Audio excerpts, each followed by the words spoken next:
Throwaway account. I, F36, have dated Nick, M37, for 3 years. I wasn't perfect, but my perception is that we have had an overall positive relationship until a year ago when I caught him cheating. I'm financially independent and have been a careful planner in terms of my finances. I'll be completely debt-free on January 22. I had a hard time forgiving him, but he did everything to regain my trust and we had a somewhat smooth run for about 8 months. He asked me to help him start a business, which I did in part. I wrote the plan according to his idea, coached him through getting his permits and all other steps. He didn't follow through. First it was that he didn't have time. Then it was that he was anxious because getting it off the ground wouldn't be immediate. So in other words, I created a business for him where I would be his main client. This sounded like a happy medium since he wanted me to appoint him as my partner, and that's unthinkable. For background, I went to college, and while being an average student, I did work hard later on when I found my first job to make up for not having an excellent academic record. I earned certificates and invested in my education however I could to improve my chances. It paid off. I've been self-employed since I was 28. When I met Nick, he told me he owned a small agency but was about to get a government job since the economy wasn't helping. I was perfectly okay with that. Things were going well until I found out that he was seeing his ex. This was a huge blow for me because I didn't know what I did for him to do this. I did everything in my power to be supportive and to be a reliable so. I did my best to look nice for him. And I was contributing to the household. I paid half of everything. And it was my place. We had a long crisis until I chose to forgive and let go. During this new honeymoon phase, he got a better job, treated me with love and was very attentive to my feelings. I began to see red flags early this past October. He suddenly wanted me to be hands-off from his startup. Didn't want to go out and lost interest in sex. He became grouchy and rude. It was all about him and his needs.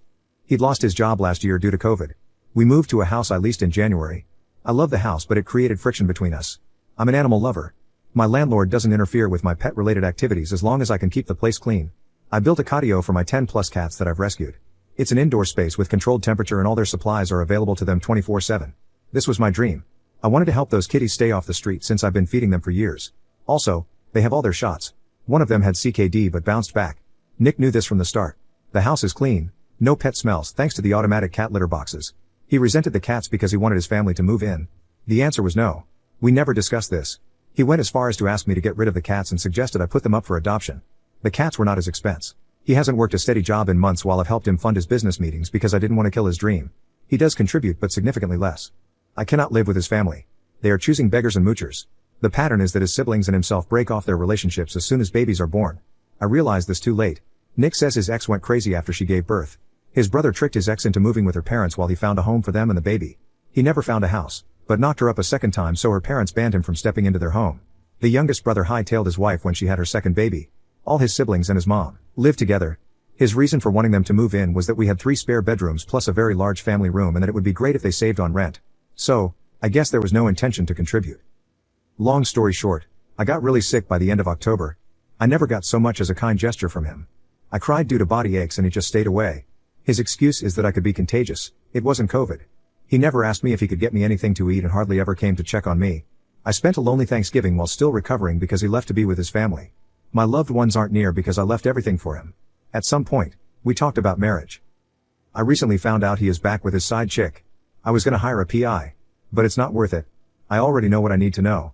I got a hold of his phone and found about 3 weeks worth of texts. They are definitely having sex. I've held this inside of me because at first I was in too much pain to confront him. I don't wish it on anybody. We are hardly on speaking terms and he hasn't even bothered to ask me what's wrong. I didn't find anything on his girlfriend's social media, Laura. I did find more than I needed to know from her mother's profile. He has been active in their lives since at least last summer and has been lying to me. This hits close to home. While he's been lying to me about going to job interviews without any luck, I've been partially financing his lifestyle. He has a so-called business trip to the BVI. I no longer think there is business involved. Or, he may be combining business with something else. I don't know if this is a fake business conference or what and I don't want to know. I did see Laura's mother's social media and she vaguely mentions a trip abroad. I'm leaving him first because of the pain he's causing me and second because he's a liar. I need advice to see if there's anything I'm leaving out from my to-do list as I'll be disconnecting from him. I'm not granting him the luxury of knowing that I'm pulling the rug in advance. I already talked to the landlord as I'll be leaving the house slightly earlier. I'll be using Nick's trip to uproot myself. I already hired a company that specializes in pet transport since I'm concerned about flying pets in cargo. I have all their health certificates in order so they will be coming to pick my kittens up by 9 a.m. Nick's flight leaves much earlier so he needs to be out by 6 a.m. I'm moving closer to my family and I've already made arrangements to board my pets until a new catio is built for them. My sister will take care of it. I will be living on my own property. I've arranged for the movers to come the same day in the afternoon. That way I'll have time to pack and separate my stuff from his. I'll have all his personal items shipped to his mother's house because I don't want any personal interaction. All business efforts have been cancelled. I've made Sui gets no access to my clients and deleted the business plan, etc. I need to change all my passwords and all the pins on all my cards and the Visa I've allowed him to use for emergencies because he might be able to draw from it. I also need to drain the bank account I let him use for business expenses and close it. I think it's best if I do it while he's flying to keep him from using them. IDK if I'm leaving anything out. I will leave immediately to avoid any surprises, his family coming to confront me, etc. He can now move in with his GF if he wants. I think she lives with her parents, but he will no longer be my problem. Any suggestions? I'd hate to leave any loose ends. Update, I moved out and I'm safe. First of all, thanks to all of you who took the time to send me your good wishes and pieces of advice. You've been really helpful. I take your good faith to heart. I created a checklist with all your suggestions to make sure that I made a clean exit, or as clean as possible. The pet transport service was on time. I'm glad that my cats made it safely. My sister was very helpful and took care of the new catio, which will be the entire middle bedroom. It's very spacious, bigger than my old catio, and they will be happy there. I'm not too crazy about outdoor catios because I love keeping them indoors. They can enjoy sightseeing from the windows. Nick seemed to be in a hurry to leave. I thought he might leave by 6 a.m. but he left before 5. I spent the night, or most of it, canceling services he wouldn't notice and keeping things in order. I'm glad I never gave up my home office. He wanted me to give it up so that we could use the room to accommodate his family. He already had the mental picture that I should do it plus give up my cats so that the catio would become an additional bedroom. I find the home office really useful as I need to have a separate mental space. This is how I close my work day, log off and avoid constantly checking work on the computer. I could never do that if I kept my office space where I sleep. I locked myself all night to work on removing any link to him. Still painful, but my resentment is helping me despise him even more. After he left, I was able to separate his belongings from mine until the pet transport came in. I was nervous, thinking that he might suddenly show up, but, thankfully, it didn't happen. I stopped by to donate his business suits on my way to the bank. A scumbag doesn't need nice suits. I don't know why I let him talk me into getting him nice clothes to look presentable at work meetings. He never completed anything, not even after business meetings. I also donated all our unopened food. I hate throwing away food. I got a list of documents the bank required to close/drain accounts, so I'm glad the teller was helpful. I took advice from Redditors and went to a different branch to avoid familiarities between Nick and bank workers. I locked my credit, reported all cards as stolen including his emergency Visa, the ATM he used for occasional business expenses, and removed him from all my rewards systems, pharmacy, supermarket, etc. I changed my phone number a bit later so there's no way he can use them. The main reason for me to keep my old number for a short while was to avoid being disconnected should his family call. If they called, I would be warned that something was up. Mainly, I tried to use his 8 hours of air travel to disable all financial ties to avoid confrontation. The movers took a little longer because some furniture needed disassembling. I gave them all his tools and workbench that I gifted Nick. They also helped me take down the catio. I had the landlord keep the bed as I'm repulsed. All his belongings were documented and shipped to his mother. I was told it could take a day or two. The landlord already got the keys. I left ASAP after cleaning up because I was nervous he would call his family, in case he tried to use the cards, and they would show up to my place. I donated most of my clothing, same place where I left Nick's suits, to avoid triggering memories. I don't need all that stuff. I'm not a fancy dresser, so whatever replacements I get won't be expensive. I took all the electronics I bought for him, game console, tablet, desktop. The latter were my efforts to help him build an office. More on the tablet below. I left for a B&B about 4 hours away to make sure I didn't run into his family. I'm still tired and mentally exhausted, but I'm satisfied that I did it before Nick landed in the BVI, tried to use the cards, found out, sent someone since he was blocked from my phone, etc. I kept finding things that made me feel even more stupid, but what's done is done. I opened his external memory to delete any of the files that I created and found an e-business card with his ex's, now side chick, name as chief marketing director for the company I created for him. This is beyond dishonesty.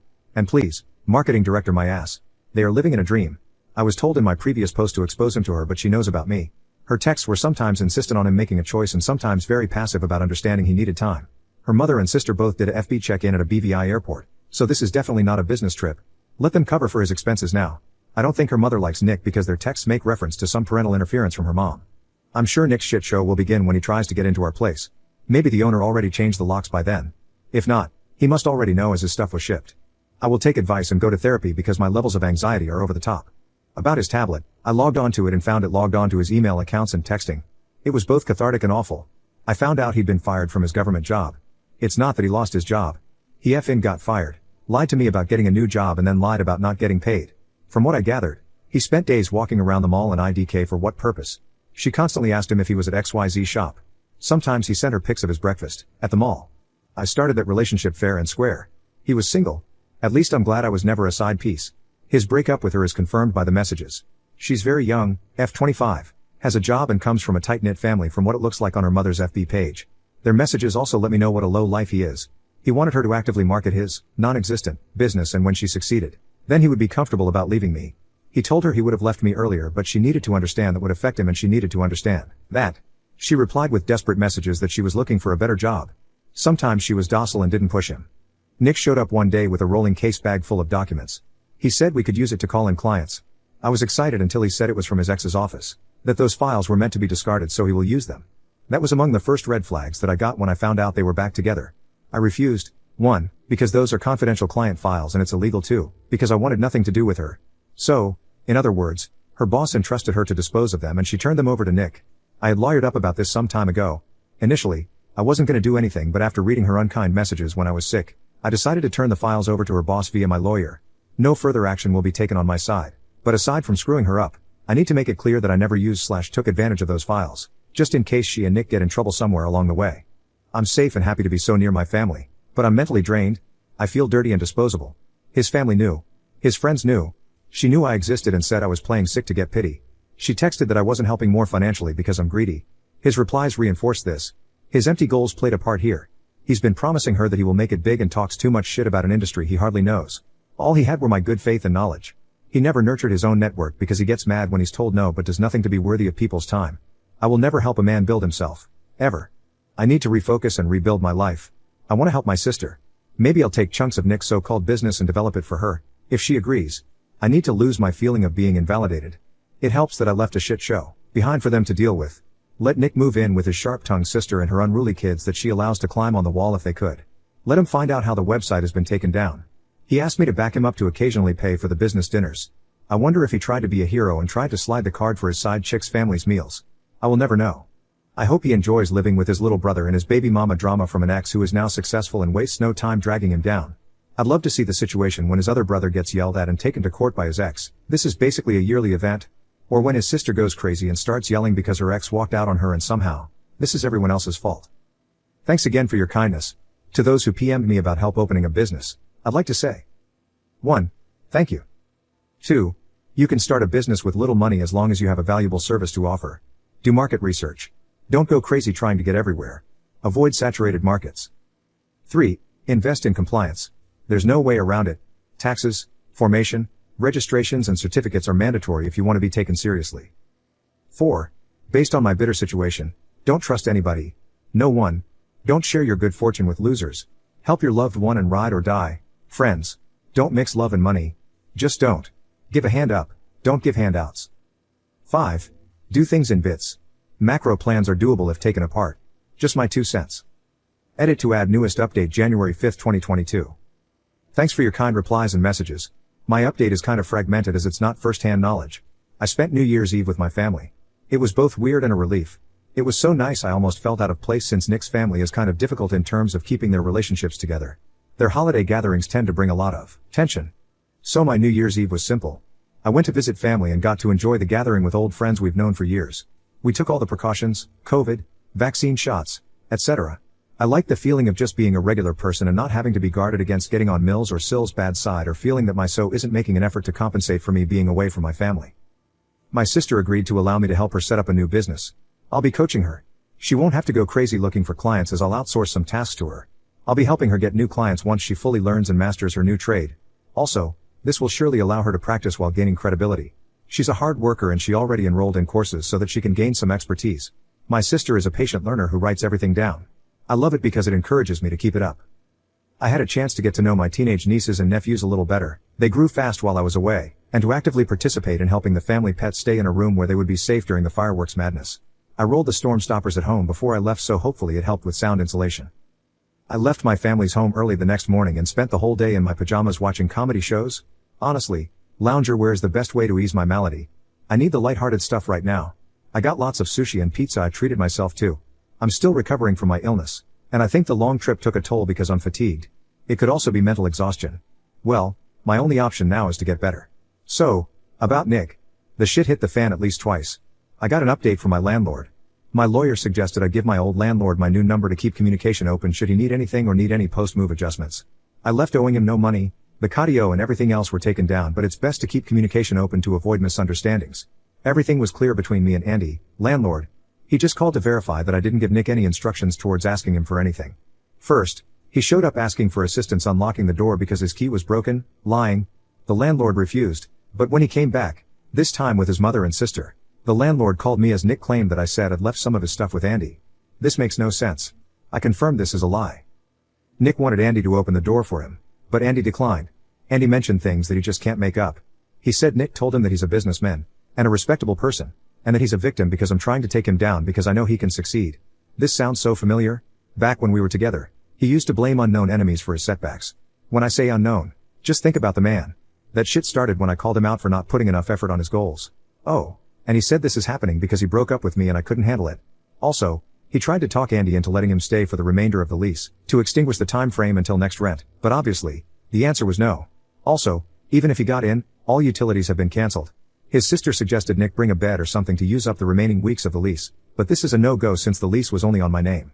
This originated an exchange between her and the landlord. Nick and his family insisted on lurking around after being asked to leave. He says Nick and his mother made it really hard to get rid of and that his sister sat on the stairs and was defiant. I can't recall what her reply was when Andy told her that sitting on the staircase wasn't allowed, but it was enough to piss Andy off. Nick was hell-bent on convincing him that he needed to let him in to retrieve his business files and info. Nothing else happened at this point after they were told the police would be called on them. So Nick and his family went outside and remained in the parking lot. Andy told me Nick looked flushed and unhinged and was talking really fast. Oh, and he demonized me the whole time. Andy and I had excellent landlord/tenant rapport, so I was kind of embarrassed when he told me Nick tried to put himself at Andy's professional level and kind of tried to remove boundaries. I know this is on Nick, but it reflects on me also because I was with him.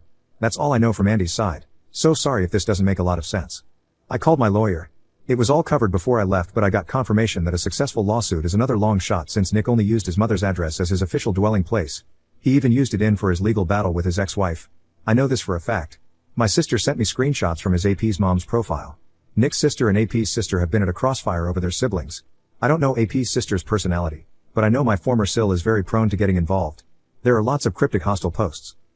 On his sister's side, it's all hatred against her own ex, and lots of venom against people who will claim to love you but won't hesitate to attempt to destroy you. Never trust someone who claims they will help you but will leave you with nothing. She also makes reference to little women who get infatuated with men and dump them after they are finally available. Beware of women who behave like groupies. They don't love you. They won't stick with you. You will learn who really loves you when you have nothing but yourself to offer.